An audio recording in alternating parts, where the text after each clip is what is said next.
নমস্কার বন্ধুরা, welcome to অনন্যাস Bong kitchen. আজকে চলে এসেছি ছানা দিয়ে খুব অল্প সময়ের একটি ভিন্ন স্বাদের পাতুরির রেসিপি নিয়ে।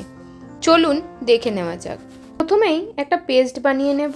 তার জন্য মিক্সিং বোলে নিয়ে নেব 1.5 টেবিল চামচ মতো পোস্ত, 1 টেবিল চামচ মতো সাদা সর্ষে, 1 টেবিল চামচ মতো কালো সর্ষে আর অল্প নুন দিয়ে একটা শুকনো ব্লেন্ড করে নেব। তারপর দিয়ে দেব স্বাদ মতো লঙ্কা,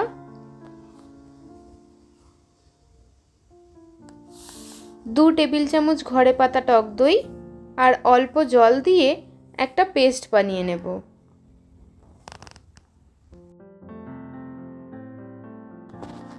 এবার একটা বাটিতে 1 কাপ মতো ছানা নিয়ে নেব। তার মধ্যে একে একে দিয়ে দেব বানিয়ে নেওয়া পেস্টটা,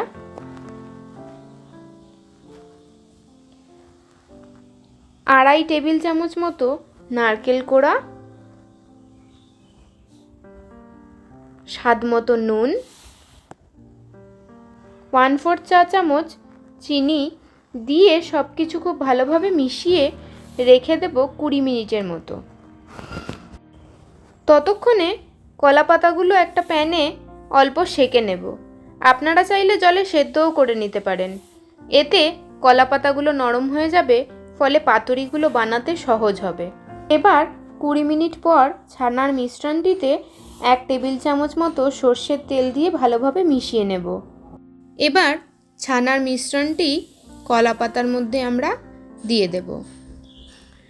একটা কলা পাতা নিয়ে তার মধ্যে 2 টেবিল চামচ মতো মিশ্রণ নিয়ে একটু চামচ দিয়ে চেপে বা আপনাদের ইচ্ছে মতো একটা শেপ দিয়ে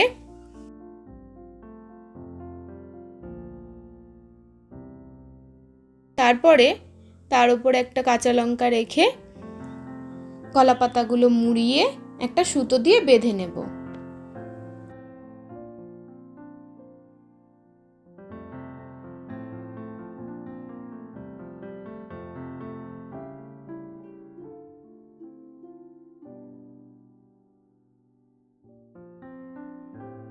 এই একইভাবে আমি বাকি পাতুরিগুলো বানিয়ে নিয়েছি। এবার একটা প্যানে অল্প তেল দিয়ে তেল গরম হলে একে একে পাতুরিগুলো দিয়ে দেব।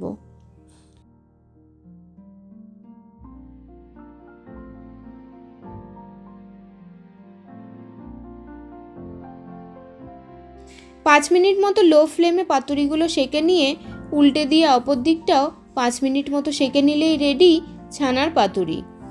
আজকের রেসিপিটি কেমন লাগলো অবশ্যই কমেন্টে জানাবেন, আর ভালো লাগলে একবার বানিয়ে দেখার অনুরোধ রইল।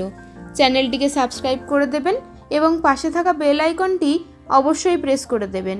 তাতে আমি যখনই নতুন কোনো ভিডিও দেব আপনাদের কাছে নোটিফিকেশন পৌঁছিয়ে যাবে। আজকে এই পর্যন্তই, ধন্যবাদ।